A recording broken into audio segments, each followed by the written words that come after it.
In this video, I want to talk about conclusions for paper number 2, and I want to encourage you to draft your conclusion for paper number 2 before you draft your intro and thesis, and I think you'll see why in about 30 seconds. So we have two goals. These are right off the rubric. The first is to summarize your evaluation. Overall, what do you think of Bain?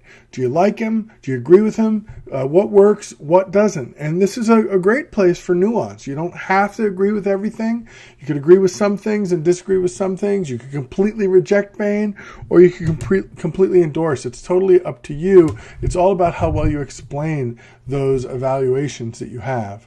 And then the second part is where you explain if and how Bain's text connects to your future.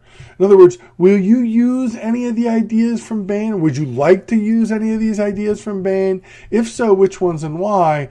If not, why not? What are some of the reasons that Bain doesn't work for you?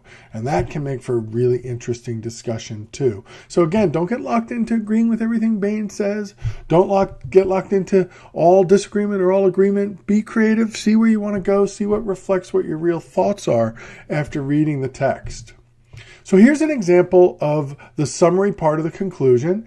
And I think you can see by the length of this is one of the reasons why typically this conclusion requires 2 paragraphs.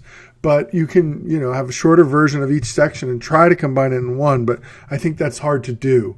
So there's an example of a summary paragraph. You're welcome to pause the presentation and view that more carefully, or download the PowerPoint. But what you can see in there is that this is the place where this writer chose to actually talk about sort of all the concepts that he discussed in the paper, but you don't have to do it that way. You can just work on a more general level. You don't have to go through all your concepts again.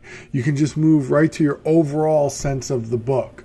And that would have made this conclusion shorter too.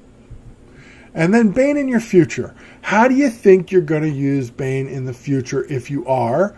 And if you are, how? Which ideas and why and how? And then if you're not going to use Bain, talk about and explain some of the reasons Bain doesn't work for you, that Bain didn't feel particularly helpful for you. And again, you can see that this paragraph focused in on a couple of ideas from Bain that the writer thought really could apply to his future. But you don't have to take that approach. This is just a sample to get you thinking. So now it's time for you to go and try this. Work on summing up your overall evaluation of Bain in a short paragraph, and then writing another paragraph about the future. Where are you going to go with Bain, if anywhere? Thanks for your time. You know how to get a hold of me if you need help. Bye.